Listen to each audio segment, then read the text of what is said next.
So we shall start with a new chapter today. That is also a last chapter in your first main chapter, that is drugs acting on the CNS. Okay. So the last chapter remaining under CNS is opioid analgesics. Okay, opioid analgesics as well as the antagonist. Okay, antagonist of the opioid analgesics. Okay, so coming to the outline of the chapter, we shall see what analgesia is. Then we shall begin with the opioid analgesics, the actual analgesic drugs.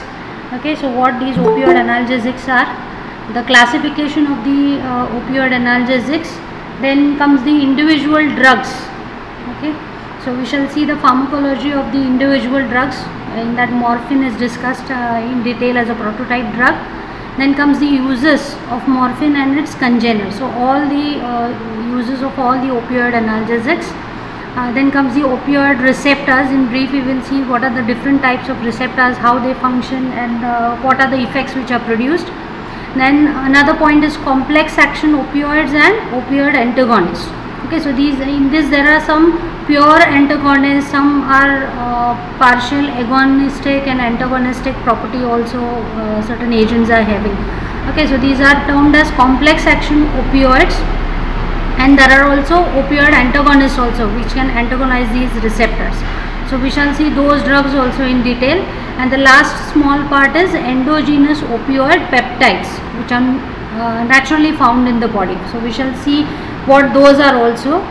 Okay, to start with, what this analgesia is. Okay, so analgesia means pain. Okay, so before going into the analgesics, okay, drugs which can control the pain, we shall see what pain is in brief. Okay, so you all are aware of what pain sensation is. Okay, we all have experienced this painful sensation in one or the other time in our lives. Okay, so pain means analgesia. Okay, so now what this analgesia is, it is an ill-defined unpleasant sensation which is usually evoked by an external or internal stimulus. Okay, so this painful sensation, of course it is not pleasant. You will not feel good when you are in pain. Okay, so it is unpleasant sensation which is evoked either by some stimulus. Okay, so this stimulus can either be an external stimulus. Okay, something external to the body is making you feel pain, like say for example you touch a hot surface, you will feel the pain, right? So that's an external stimulus of pain. Whereas there are some internal stimulus also, like for example if there is some kind of damage in the tissues, so that can result in inflammation and pain may be associated with it. So those are internal stimulus which can generate the painful sensation. Okay, so this pain, it causes discomfort. You will not feel comfortable when you are in pain, or you will be suffering, okay, when you are in pain. Okay, sometimes this pain is such severe that it may be unbearable and incapacitating, that is, it will not allow you to function normally. Okay, so you will not be able to do your day-to-day activities. So it can be that severe. Okay, so there is a wide range of severity of pain which may occur. It depends on from where exactly it is arising or what is the basic cause. Now this pain, sometimes it may also result into certain other symptoms also. Okay, so when someone is in excessive pain, it may lead to sinking sensation. Okay, you will feel low, or sinking sensation will be produced, or apprehension may be produced. Like say for example, you will have a fear that something might happen to me. Okay, when there is especially some internal pain, you will be afraid. Okay, so that fear will be produced. So that is apprehension. Sweating may also be precipitated. Okay, or nausea, you may feel nauseated. Palpitation, that is increase in the heart rate which may be felt, okay, in the chest. Then either the BP may rise or fall, or tachypnea, that is irregularity, or severe breathing may take place. Okay, so your breathing or your ventilatory rate may also increase. Okay, but though this pain is inconvenient or unpleasant, or it produces discomfort, okay, or so many symptoms are associated with the pain, okay, rather pain is an important symptom. Okay, now why do we say that it is an important symptom, or it is also called as a protective symptom? Okay, so because it is a warning signal. Okay, now say for example you are suffering from some kind of disease or some kind of condition. Okay, but if you don't feel the pain, if it is not painful, you may not pay much attention towards that. Correct? If it is not painful, you leave it. Okay, but if the same condition, if it is painful, then immediately you will see a physician or a doctor, right? So this pain is an important symptom that brings the patient to the physician. Okay, so it is a warning, it acts as a warning signal, it gives you an intimation that there is something which is going wrong and you should see your physician. If it is not painful, if it does not produce any discomfort, you will just keep on neglecting, and sometimes that condition may even progress to a more dangerous condition. Okay, like if it does not pain and you don't see a physician, that disease may progress to such a level that it may be incurable also. Okay, so pain is rather important. Okay, it is a very important warning signal. Okay, which makes you aware that something is going wrong, something is happening wrong with your body. So immediately you will pay attention to that particular area, you will take some treatment and it will help you. Okay, so pain is rather protective in nature. So this is to do with the pain. Now coming to the next part, that is analgesic. Now as the name of this chapter is opioid analgesic. Now what do you mean by this term analgesic? Okay, so this term is derived from, or it is obtained from the word analgesia. Okay, now we have seen in the previous slide what is algesia. Algesia means pain. So analgesia will be relief of pain. Okay, opposite to that. Okay, so the relief of pain is known as analgesia, and a substance which produces analgesia is known as the analgesic. Okay, so now what is the definition of analgesic? It is a drug that selectively relieves the pain.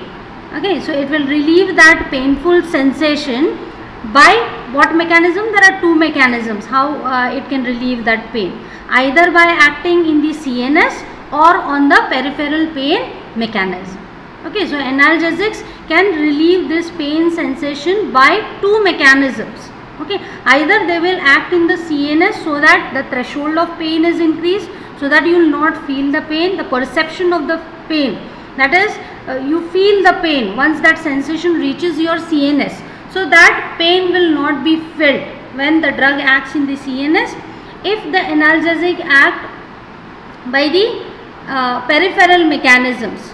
Okay, so there is a separate classification for that. So depending upon the mechanism, whether it is relieving the pain by CNS or by the peripheral mechanism, there are again two types of analgesics. We will come to that. Okay, now before that, analgesics will relieve the pain as a symptom. Okay, so basic definition of analgesic are the drug which selectively relieves the pain. Okay, by whatever mechanism, CNS or peripheral mechanism. But analgesics are relieving this pain as a symptom without affecting its cause. Okay, so these analgesics are focusing towards only combating the pain. They will only reduce the pain. They will not alter the pathophysiology which is actually giving rise to that pain. Okay, so whatever the reason is behind that pain stimulus, that is not affected. Okay, so analgesics are used only to relieve the symptom when pain is occurring as one of the symptom for some kind of condition which your body may suffering from. Okay, so now when these analgesics are supposed to be used, they are used when the noxious stimulus meaning there is some damage to your tissues in the body which may evoke the pain. So that stimulus is known as noxious stimulus. Okay, so they are used when this when the noxious stimulus, it cannot be removed. Okay, so it will continuously start generating the pain, so it may be unbearable. At that time you may have to give these analgesic drugs, or these may be given as an adjuvants also. Basic drugs may be given to alter the pathophysiology, and along with them also these drugs can be prescribed or co-prescribed along with them. Okay, now coming to the types of analgesics, as we have seen that they act by two different mechanisms, right? Okay, so accordingly they are classified into two different classes, also depending upon where exactly they are acting or what actions they are producing. Okay, so there are two types of analgesics. The first one is opioid analgesic. There are a number of names given to this. Okay, the first type of analgesic is known as opioid analgesic, or it is also known as narcotics. They are also known as narcotics. Okay, because these are causing alterations in your mood. Okay, so that's why they are also known as narcotics. Or they are also known as morphine-like analgesics, because morphine is a prototype drug. Okay, which is even used nowadays also. Okay, so this is one class of analgesics which we are going to cover in this chapter. Okay, that is opioid analgesics. Okay, opioids, because they are interacting or they are acting through the opioid receptors in the body. Then the second type of analgesics are non-opioids, or these are also known as non-narcotics. Are you all getting why it is called as non-opioids or non-narcotics? They are not interacting through these opioid receptors in the CNS. Okay, these are also known as non-narcotics because they do not alter your mood, okay, or behavior. They are also known as aspirin-like drugs because aspirin is a prototype drug over here, okay, in the NSAIDs as they are called as. Or they are also known as antipyretic or anti-inflammatory analgesics. So these are the various. So this particular chapter we are going to cover under the autocoids chapter. Okay, after we study the PGs and histamine and all that. Okay, so NSAIDs are the non-opioid analgesics, which are grouped as a separate chapter, whereas opioid analgesics are acting through the CNS, and those we are going to cover in this particular chapter. Okay, now before going into the actual drugs, now let us see what this opium is. Okay, now this opium, it is a dark brown resinous material which is obtained from the poppy seeds. Okay, that is Papaver somniferum. Okay, poppy seeds are generally used in the cooking also. Okay, but the principal alkaloids which are found in that resinous material. Okay, so alkaloids, there are two types of alkaloids which have analgesic properties. Okay, now let us see what are those two different types of alkaloids. The first one is phenanthrene derivatives and the second one is benzoisoquinoline derivatives. Now there are several alkaloids which are present. Okay, under phenanthrene derivatives, alkaloids present are morphine, codeine and thebaine. Okay, and benzoisoquinoline derivatives include papaverine and noscapine. So all these are found in the opium. However, if you can see over here, non-analgesic is written. Okay, so all these opioid alkaloids, they do not possess analgesic property. Okay, it's only these two that produce the analgesic property, whereas thebaine, papaverine and noscapine, all these three are non-analgesic in nature. That is, they do not have any analgesic property. It's only the morphine and codeine, the phenanthrene derivatives, that have the analgesic property. I'm sorry.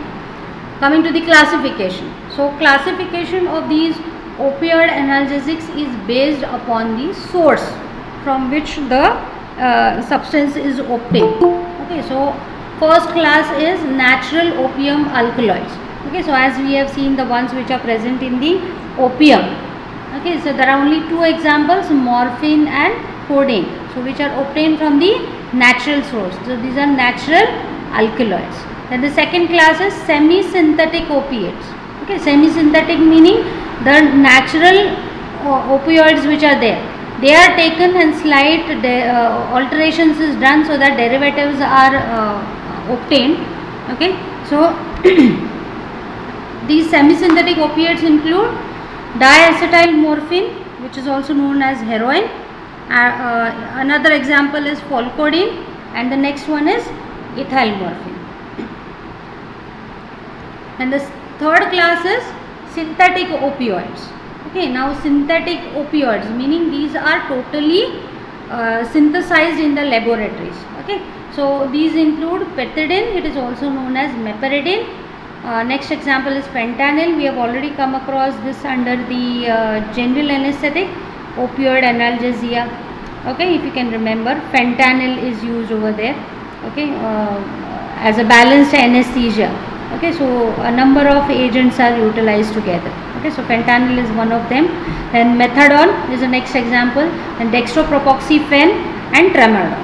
Okay, so these are synthetic opioids. So depending upon the source, it is either natural, semi-synthetic or synthetic type of opioids.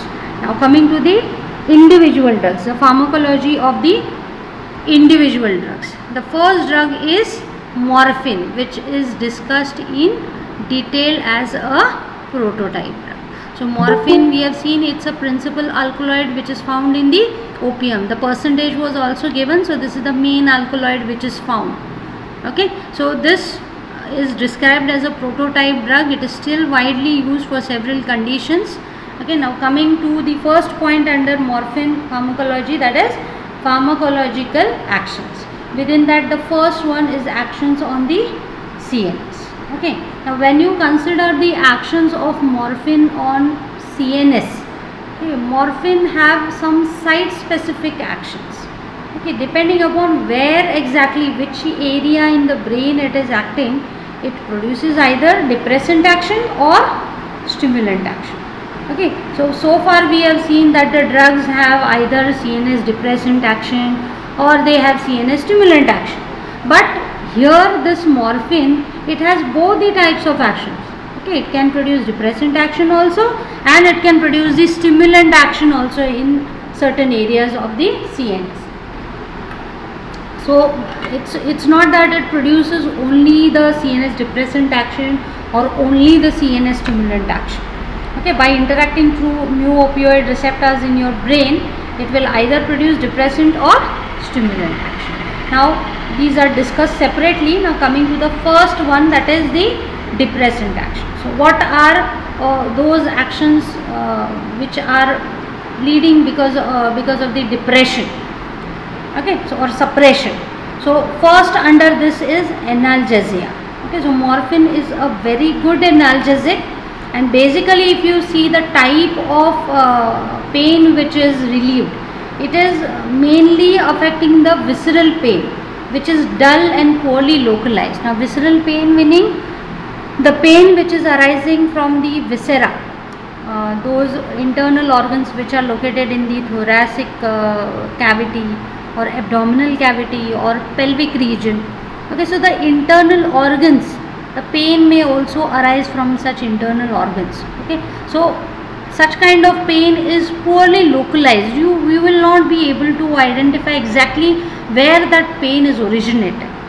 Okay, so that kind of pain is known as a visceral pain.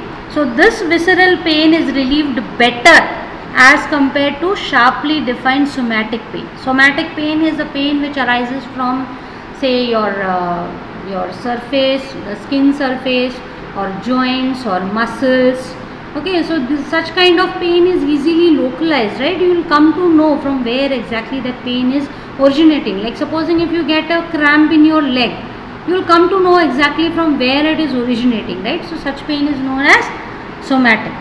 So this morphine, it controls this visceral pain better as compared to the somatic. And as you go on increasing the dose, it will have a better control over the pain. Okay, that is degree of analgesia go on increasing with the dose. Higher doses will produce better analgesic action.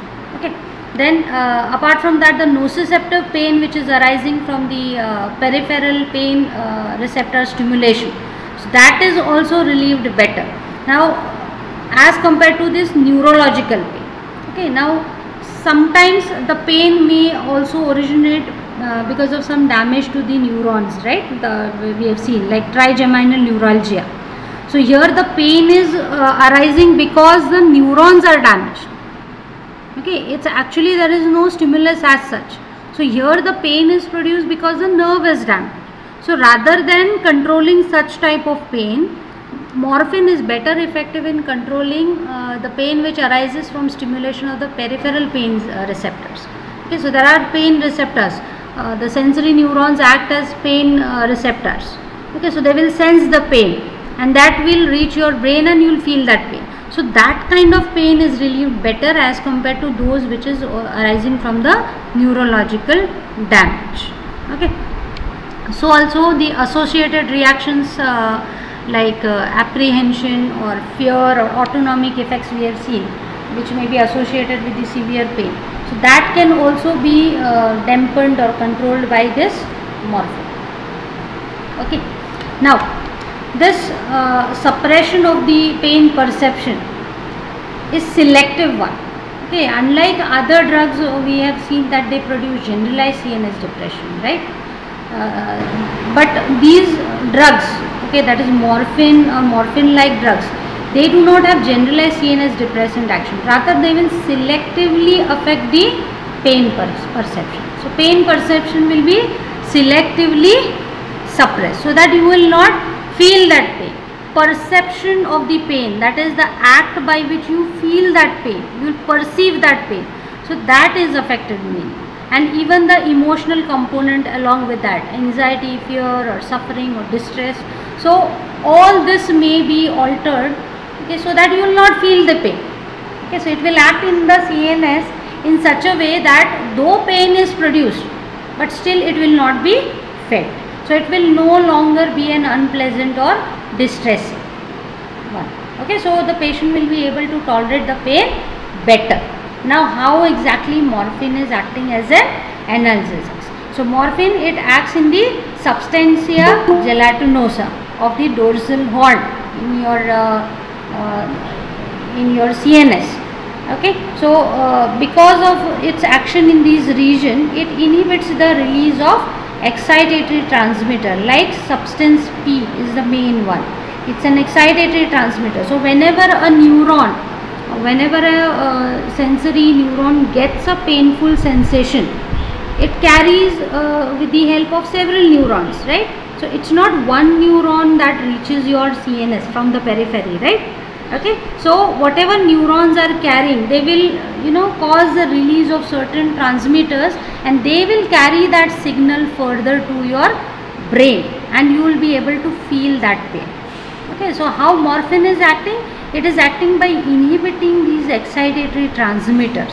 Okay, like substance P releases inhibited, so that you will not, that pain will not be processed further. It will not reach up to your brain. Pain is there, but the only thing is you will not feel it. Okay, so it basically acts through the interneurons which are carrying the pain sensation. Another mechanism is the release of glutamate, which is another excitatory transmitter. So release of this glutamate, okay, in the spinal cord, okay, is also inhibited. Okay, so that's how again you will not feel the pain. So that painful sensation, that signal, okay, will not reach your brain. So all these supraspinal sites, okay, supraspinal meaning the higher areas, higher to your spinal cord. Okay, your CNS consists of brain and the spinal cord, right? So somewhere in your spinal cord these drugs will act so that their painful sensation will not reach in your supraspinal sites. So in these supraspinal sites, when a painful sensation comes, okay, so it will produce the changes in all the supraspinal sites. Okay, so it will be perceived, and several alterations will take place in the medulla, periaqueductal, gray matter, limbic area or the cortical area in such a way that you will start feeling pain, and also all the anticipatory symptoms which are associated like apprehension or anxiety is there. Okay, so all those signals which are coming, so all those processes will be altered. Okay, or the interpretation of the pain impulse will be altered. Several aminergic transmission is also getting affected. Apart from that, 5-HT, NA, Okay, so they may also be involved.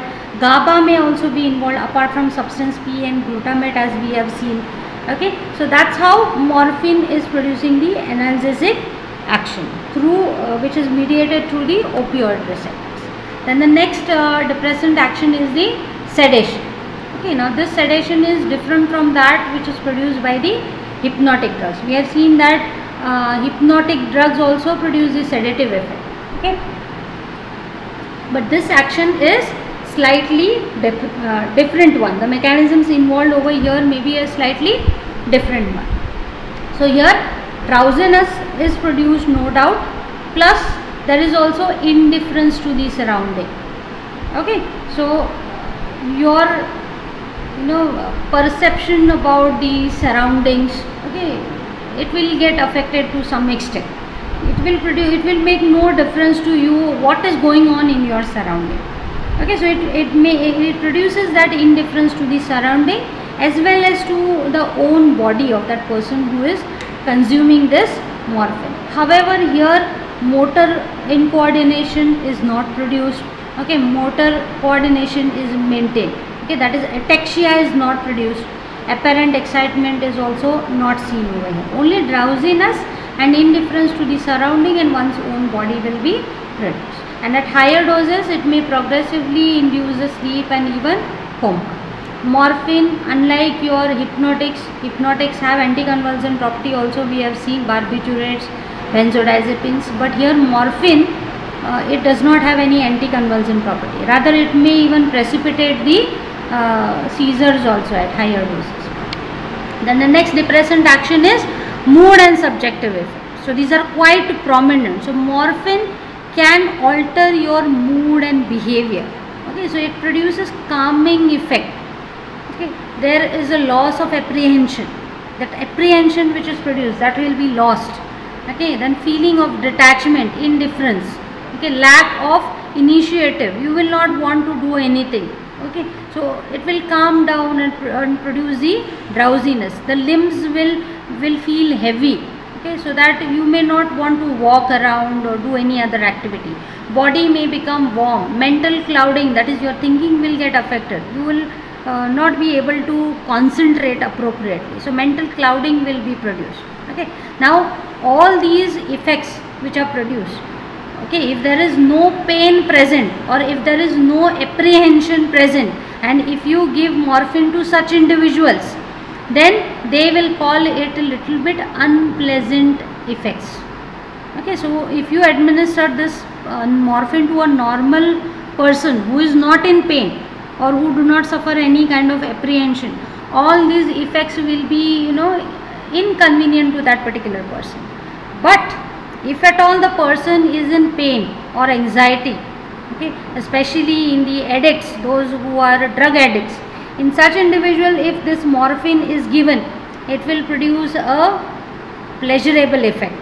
Okay, so these addicts or the person who are in pain or anxiety, they will refer to as high. Okay, they will have a very nice feeling. Euphoria may be produced. And if these drug, that is morphine, if it is injected by IV route, it will give them a kick or a rush. That's what the terms are used as.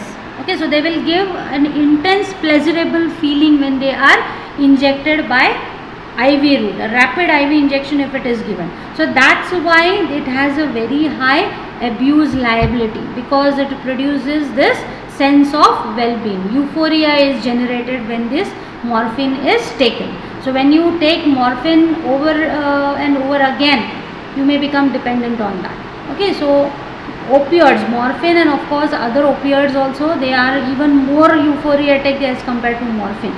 So those are not used for therapeutic purpose, like say for example heroin. It is only for it is used as a drug by the addicts. Okay, it is not having any therapeutic use because of the euphoriatic effect which is produced. Now why this euphoria is produced is because of the release of dopamine. Because dopamine, it gives that reward function we have seen, okay, in the CNS when it is released. Okay, so specifically when this dopamine is released in the nucleus accumbens, it will give that sense of well-being or euphoria. That's why it has a very high abuse liability. The person may become dependent upon morphine or other opioids. Whereas if you can see kappa agonists, this we will see under the antagonist, okay, or special purpose opioids which are there. They will interact with the other type of opioid receptor. Kappa agonists they are, okay, like for example norphine is there, okay. So they inhibit the dopamine release. Okay, now because of this inhibition in the release of dopamine, they will produce aversion. Aversion meaning dislike. They will not produce any euphoriatic effect, but rather they will produce a dislike towards the effect or dislike towards that particular drug, because these drugs inhibit the release of dopamine. Whereas morphine and other opioids, they will increase the dopamine release, and that's how it will produce the euphoriatic effect and they will produce the abuse liability. Okay. Then apart from that, inhibition of the noradrenaline release in locus coeruleus, okay, by these opioids. This action is responsible for allaying the apprehension and fear. Okay, so the apprehension can also be controlled by morphine. So that's because of the inhibition of release of NA in this particular region. Okay. The next depressant action is on the respiratory center. So morphine depresses the respiratory center. Okay, so that the rate, okay, respiratory rate, the tidal volume both may be decreased, and in toxic doses death may be because of the respiratory failure. Okay, now as it depresses the respiratory center, it also suppresses certain drives towards the respiratory center. Like there are certain stimulatory effects, okay, or stimuli which will stimulate the respiratory center. Like say for example neurological stimulus is there. Okay, certain neurons when they are stimulated, they will go and supply to the respiratory center and they will stimulate the respiratory center. Okay, so this is the neurological drive. Next is the hypercapnoic drive. Okay, that means hypercapnia, that is increase in the carbon dioxide in the body. If carbon dioxide levels in the body increases, what will happen to your respiratory rate? It will obviously increase. Why it will increase? Because it has to remove the excessive carbon dioxide from the body. So hypercapnia again will stimulate the respiratory center. And hypoxia. Okay, hypoxia meaning decrease in the oxygen level. So if your body oxygen level is low, it will again send the signal to respiratory center, it will stimulate it and it will result in input of more and more oxygen. Okay, so all these drives which can stimulate this respiratory center, these are suppressed in succession, meaning first the neurological drive will be suppressed, next hypercapnia, if at all it is there, it will not be able to stimulate the respiration. Okay, if hypoxia is there, it is the next which is getting affected. If hypoxia is there, then also the respiratory center will not be stimulated. So hypoxic drive will also get suppressed. Okay, in apart from that, it is also producing indifference to the breathing. Okay, so patient may not be able to breathe appropriately, but it is commandable. That is, if you ask that person to breathe, take a deep breath, that person will breathe. Okay, so the breathing can be commanded in such individuals. Okay, then the next depressant action is produced on the cough center. Okay, which when stimulated it produces the cough. Okay, so cough center is also depressed. Okay, so because of this, your opioid analgesics, they have antitussive property. Okay, codeine, you will find codeine in certain cough syrups also. Okay, because it depresses the cough center. So by action through CNS, they can depress the cough center so that your specifically the dry cough can be controlled. If it is not a productive cough, then such cough suppressants are utilized. Okay, so codeine is one of the best example. It is more sensitive rather. Okay, and if you can compare morphine, this cough center is more sensitive to morphine as compared to the respiratory center. That is, morphine can depress cough center more as compared to respiratory center. Next is the effect, depressant effect on the temperature regulating center. Your brain has a temperature regulating center. So it controls or it alters the body temperature depending upon the surrounding. You are already aware of it. Like if the surroundings are cold, what will happen to your body temperature? It will start rising. Okay, if the surroundings are cold, your body will try to adjust your body temperature. It will produce more and more warmth within the body. But this morphine is depressing the temperature regulating center. So there won't be any adjustments in the temperature which is possible depending upon the surrounding. Rather, if you can see in the cold surroundings, if morphine is being administered and if the surroundings are cold, hypothermia will be produced. That is, your body temperature will drop in the cold surroundings, when actually normally it should rise if the surroundings are cold. Okay, so that's the effect. Okay, it depresses the temperature regulating center so that it cannot adjust your body temperatures according to the surroundings. Next depressant action is on the vasomotor center. Okay, so this vasomotor center is also depressed, okay, specifically at higher doses. Now vasomotor center, you all are already aware, it's a vital center which can control your BP. Okay, so since vasomotor center is depressed, it will contribute towards the fall in BP. That is, fall in BP will be produced because of the vasodilatory action which may be produced due to depression of this vasomotor center. Then coming to the stimulant action. So far we have seen the depressant action. We have seen which areas are getting depressed, what are the outcomes. So now next part is the stimulant actions in the CNS. The first one under this is CTZ. Okay, that is chemoreceptor trigger zone. So here, since CTZ is stimulated, what will be the outcome? Nausea and vomiting will be precipitated, because CTZ, it is a chemoreceptor trigger zone, which when stimulated it will result in nausea and vomiting. So most common side effect with morphine is nausea and vomiting, because CTZ is even not protected with the blood-brain barrier. You are already aware of that. Okay, so it will gain easy access to the CTZ and immediately it is most common side effect, nausea and vomiting can be precipitated, and especially this is true if the stomach is full or if the patient stands or moves about. There are more chances of precipitating of nausea and vomiting. So morphine, why it produces this nausea and vomiting is it sensitizes your CTZ towards the vestibular and other impulses which are coming to your CTZ. So those are exaggerated. That's why nausea and vomiting is more prominent. Okay, so now this is to do with the action at the normal doses. Okay, at therapeutic doses it will result in stimulation of the CTZ and it will result in nausea and vomiting.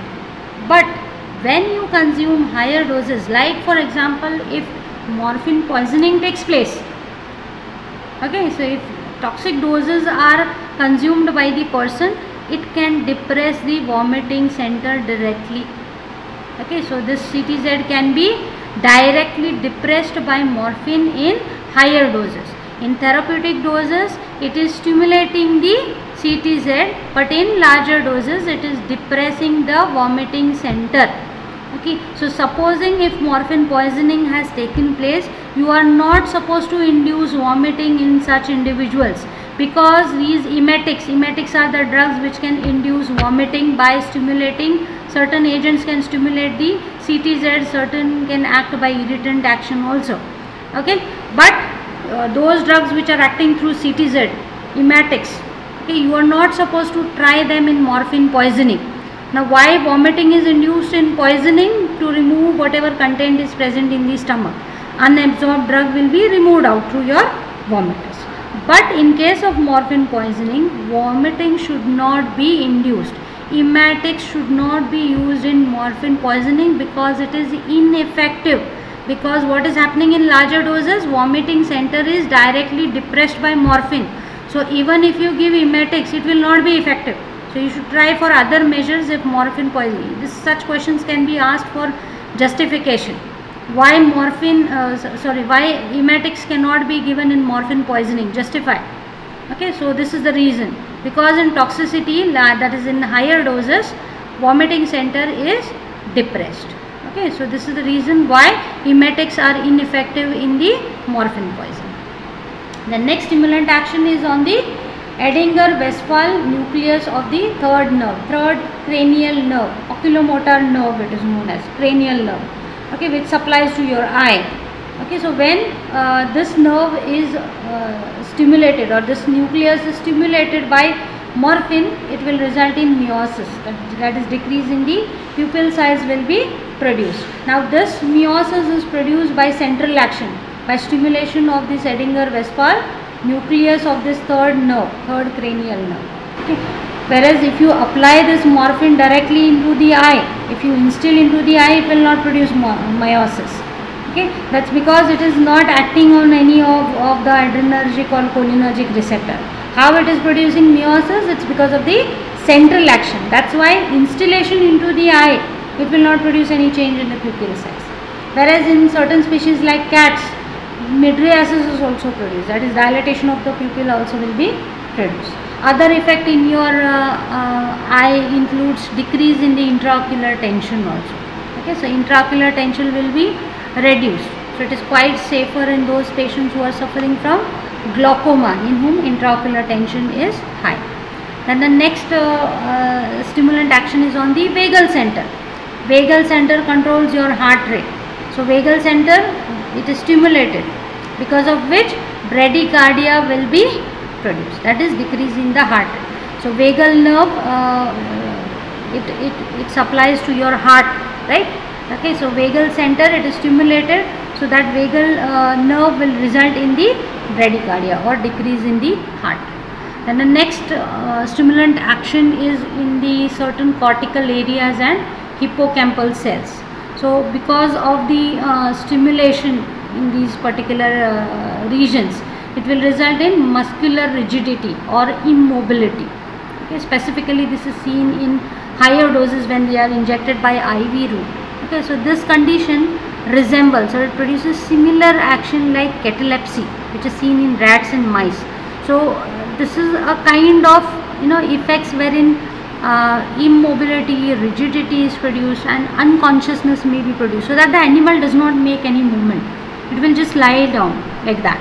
Okay, so that is known as catalepsy, which is used in preclinical studies also. For some model preparations is done with this.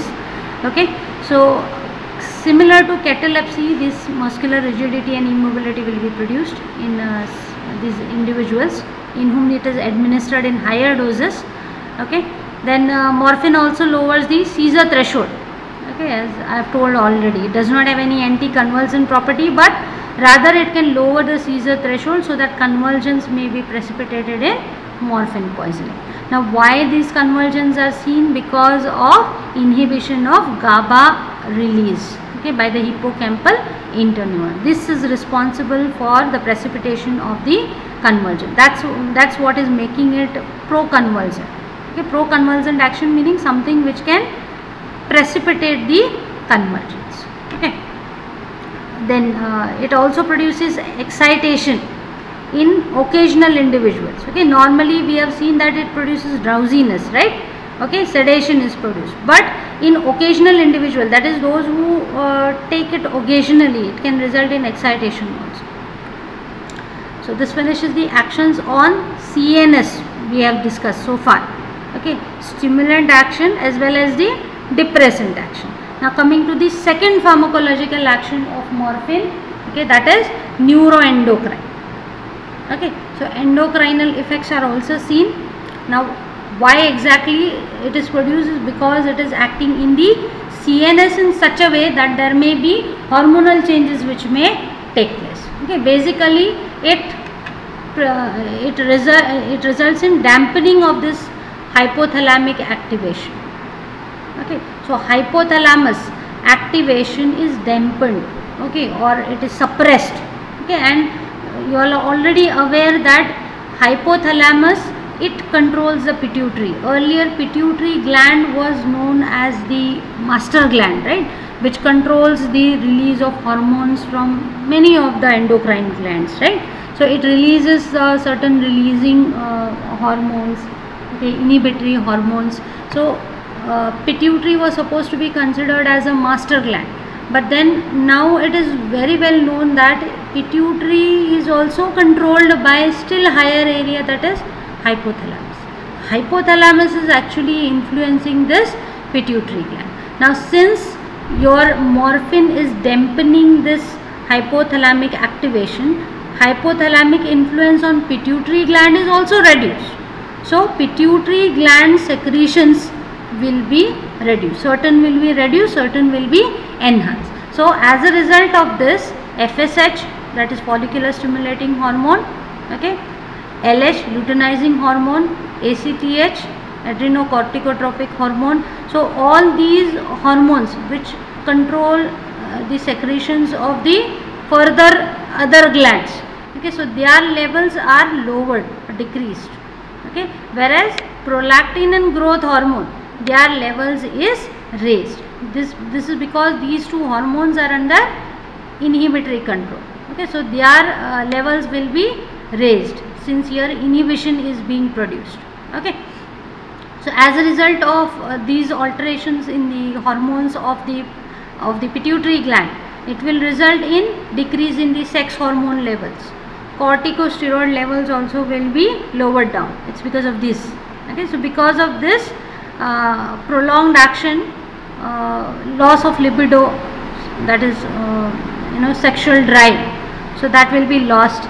Impotence will be produced, menstrual irregularities will be seen, because we know that these two hormones play a very important role in the menstrual cycle, okay. So menstrual irregularities will be produced. Infertility may also be precipitated, okay, due to the hormonal changes. Apart from that, another effect is morphine can also release the ADH, antidiuretic hormone. So what will happen to the urine output? It will be reduced, okay. Antidiuretic hormone, it reduces the urine output because of its action on the kidneys. Then the next action is on the CVS, your cardiovascular system. So here morphine causes vasodilatation, okay. So your blood vessels will get dilated. Now what are the reasons for this vasodilatation? There are three reasons because of which morphine produces vasodilatation. First one is histamine release. Okay, morphine, it produces histamine release. Histamine is one of the mediator, okay, or it is also an autocoid which is found in the body. So histamine, it produces vasodilatation. Okay, we will see its action in the autocoid chapter in detail, what histamine is. Okay, so histamine release results in vasodilatation. Apart from that, we have seen that vasomotor center is depressed, fall in BP is produced, that's because of the vasodilatation. Apart from that, morphine can also directly act on the smooth muscles of the blood vessels. So their tone will be decreased, okay, so tone of the smooth muscles in the blood vessels is reduced, so they will be relaxed, so vasodilatation will be produced. So these three are the actions basically responsible for vasodilatation. So there will be change in the BP, fall in BP will be produced.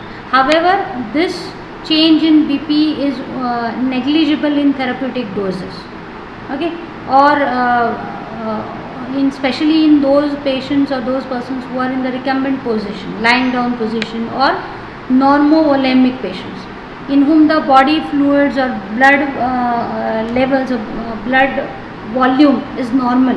In such patients, it may not be effective in reducing the BP or changing the BP. However, if the person is in the standing position, or if the person is moving about, or if there is any change in the blood volume, if hypovolemia is present, obviously it will severely affect your BP. It will lower down the BP. Another effect is shifting of blood from pulmonary to systemic circuit. Okay, so we have seen that there are two types of circulatory system. One is your systemic circulation and one is your pulmonary circulation. Okay, so systemic circulation includes the blood vessels like aorta, arteries, arterioles, capillaries, venules, veins and vena cava. So blood comes back, okay, which supplies your blood throughout your body. So that is your systemic circulation. Pulmonary circulation includes your pulmonary arteries, capillaries, pulmonary veins, which supplies mainly to your lungs, where the blood goes for oxygenation and giving out of the carbon dioxide. So now what happens exactly is, here there is more amount of blood going into your systemic circulation as compared to your pulmonary circulation. That's because this vasodilatation is more prominent in the systemic circulation as compared to the pulmonary circulation. More vasodilatation is produced. Vasodilatation meaning there will be increase in the diameter of your blood vessels in the systemic circulation. Okay, so obviously where there is more dilatation, there will be more amount of blood in that area, right? We have seen that. Okay, vasodilatation will result in increase in the blood flow in that area, because dilatation will increase the diameter of the blood vessels, so more and more blood will remain over there. So that's why there is a shift of blood from pulmonary to systemic circuit. Okay, apart from that, postural hypotension and fainting may also be seen. That's because of the venodilatation. Veins may be dilated. Okay, also there may be impairment of the vascular reflexes, like when you are in the lying down position or when you are in the standing position. So according to your positions, your blood pressure is easily adjusted so that your circulation is not affected. Okay, but those vascular reflexes may get affected, they may get impaired, because of which fainting or postural hypotension may be precipitated. Okay, overall direct effect on the heart is little with morphine. Okay, but heart rate may decrease. We have seen that it stimulates the vagal center, right?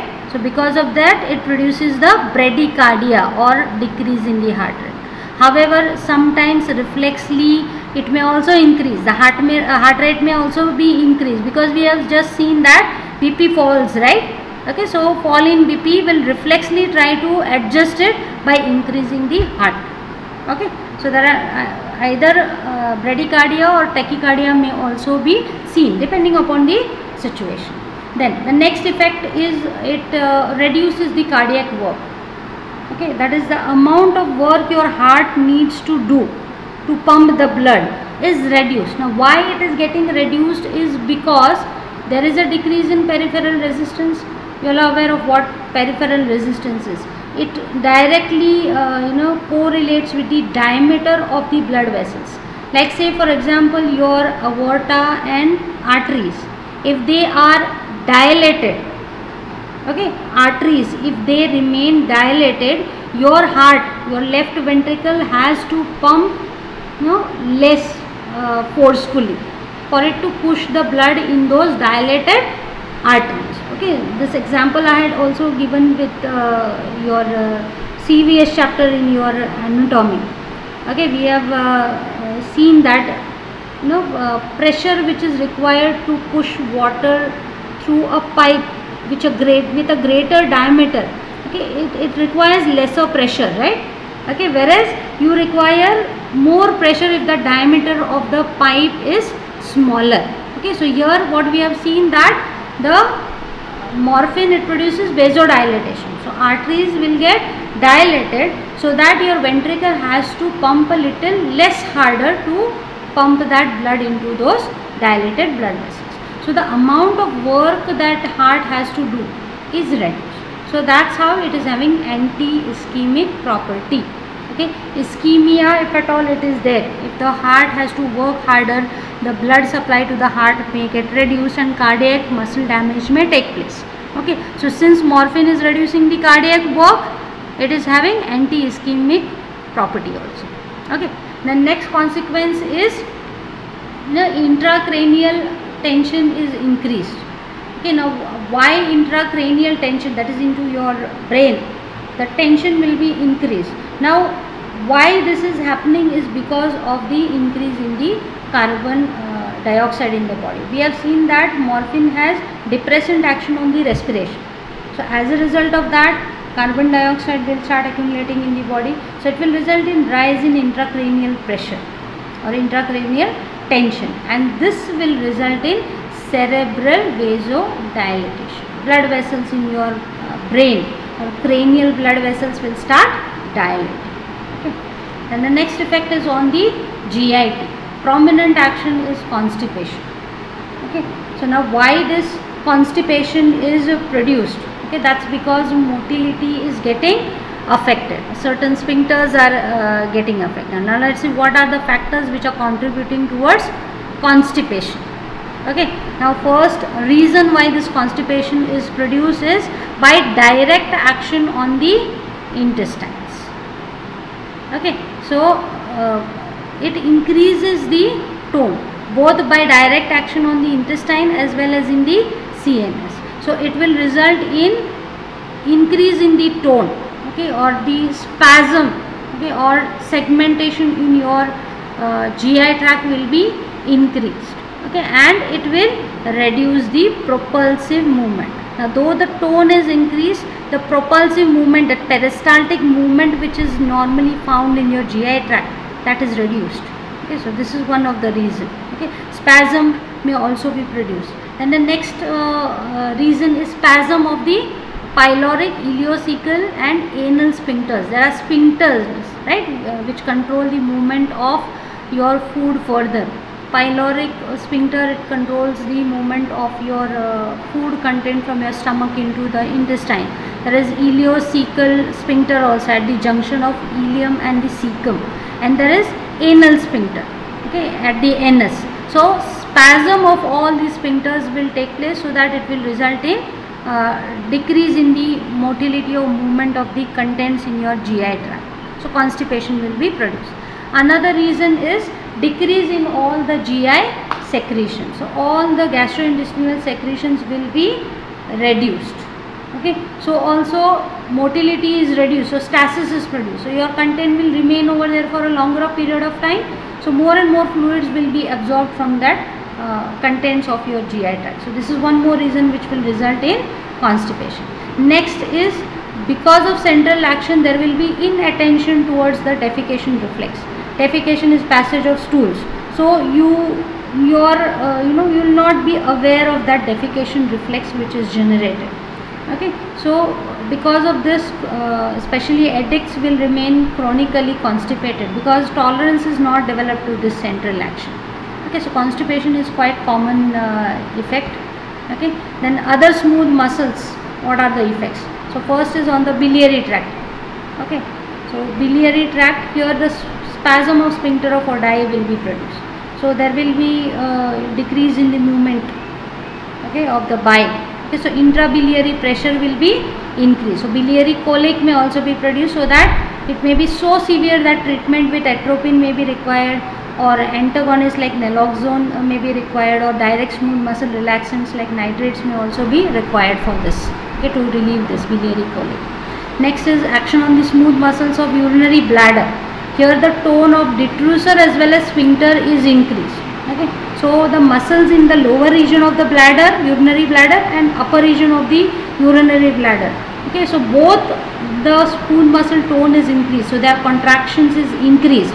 So what will happen? There will be urinary urgency also, and there will be difficulty in micturition also. Both will be produced. Okay.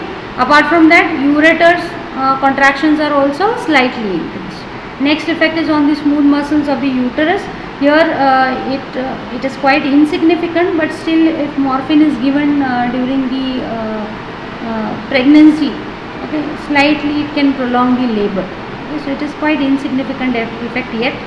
Okay, another action is on the smooth muscles of the bronchi. So here also it produces the increase in the tone of the smooth muscles. Now why it is happening is because morphine releases the histamine, we have seen. Okay, because of which vasodilatation is produced. Another action of histamine is bronchoconstriction.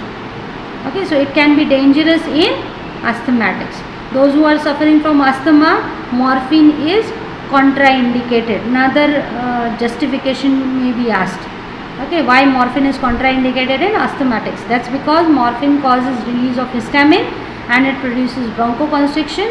So because of this, asthmatic attack can be precipitated and it can be dangerous in those who are suffering from asthma.